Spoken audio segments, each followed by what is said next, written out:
दुनिया के ऐसे अनोखे रहस्यमयी जीव जिनके शरीर में दिल ही नहीं होता, फिर भी वे स्वस्थ और जीवित रहते हैं। और यह जीव दिल के बिना अपने जीवन की हर चुनौती का सामना कैसे करते हैं, उसके बारे में जानेंगे। Number 1, jellyfish. जेलीफिश के पास जीने के लिए दिल और दिमाग दोनों नहीं होते, फिर भी इसे एक बुद्धिमान जीव माना जाता है। जेलीफिश का शरीर 95% पानी से बना होता है और यह अपने सेल्स के द्वारा सीधे पानी से ही ऑक्सीजन लेती है। जेलीफिश की नसें सरल रूप से दिमाग जैसा कार्य करती है, जैसे कि शिकार पकड़ना और शत्रुओं से बचना।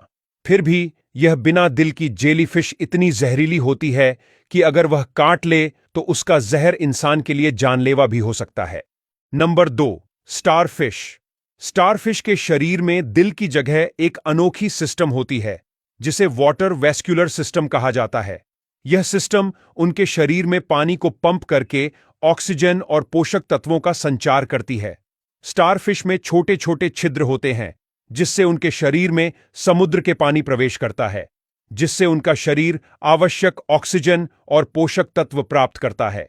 स्टारफिश की सबसे अनोखी विशेषता उनके प्रजनन की है।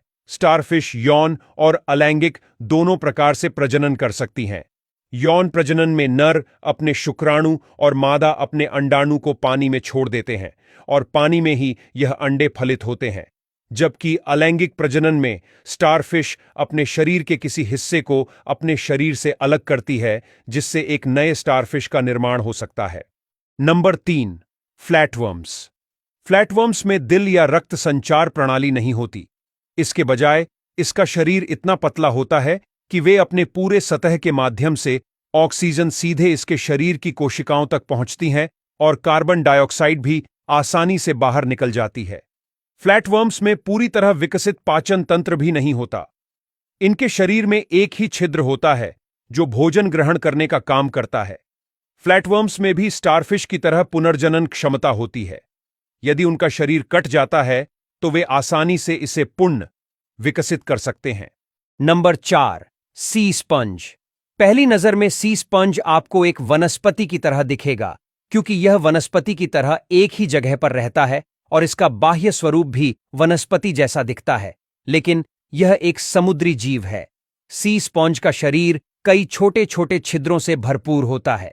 यह छिद्रों उनके शरीर के चारों ओर से पानी को भीतर खींचते हैं, जो स्पंज को पोषण और ऑक्सीजन देते हैं। सी स्पंज की कुछ प्रजातियां हजारों वर्ष तक जीवित रह सकती हैं। इनका धीमा विकास और पुनर्जनन की क्षमता के कारण इनका जीवन काल इतना लंबा होता है। सी स्पंज समुद्र को साफ रखने में गजब की भूमिका निभाता है। यह पानी को फिल्टर करके उसे साफ करता है, जिससे अन्य समुद्री जीवों के लिए एक स्वस्थ वातावरण बना रहता है। Number 5, corals. कोरल्स बेशक समुद्री जीवों की श्रेणी में आते हैं, लेकिन उनकी संरचना एक वनस्पति की तरह स्थिर होती है और वे समुद्र की तली से चिपके रहते हैं। कोरल्स बहुत ही नाजुक होते हैं और पानी के तापमान और प्रदूषण से बहुत ज्यादा प्रभावित होते हैं। अगर किसी कारण से समुद्र का तापमान बढ़ता है तो वह कोरल्स के लिए घातक हो सकता है।